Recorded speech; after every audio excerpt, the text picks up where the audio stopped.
বৃষ্টিতে চাষাঢ়ার অবস্থা খুবই খারাপ। হ্যালো সবাইকে, কেমন আছেন? আশা করি সবাই খুব ভালো আছেন। এই যে আমরাও মোটামুটি আছি। তো এই যে স্কুলে যাব তো কি করব, এদিকে তো গ্যাস নাই। আর সকাল সকালে কি আর করে নেব, আমি আমার জন্য একটু চাপড়ি বানিয়ে নিচ্ছি।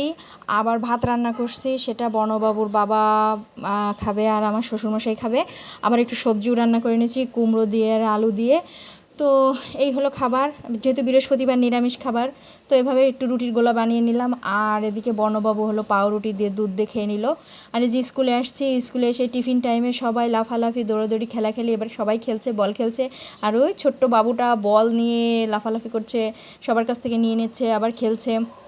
মানে সেও বল খুব পছন্দ করছে। ওদের অবস্থা দেখে বর্ণবাবু দাঁড়িয়ে আছে।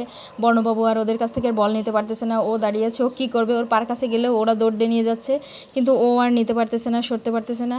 তো এখানে হঠাৎ করে অনেক বৃষ্টি শুরু হয়ে গেছে, বাসায় আসবো, ছুটি হয়েছে কিন্তু আসতে পারতেছি না, স্কুলে দাঁড়িয়ে আছি। আর এখানে চাষার অবস্থা তো খুবই খারাপ, জল হয়ে গেছে একদম, মনে হচ্ছে হাঁটু জল হয়ে গেছে, এমন অবস্থা। তো ঠিক আছে, টাটা।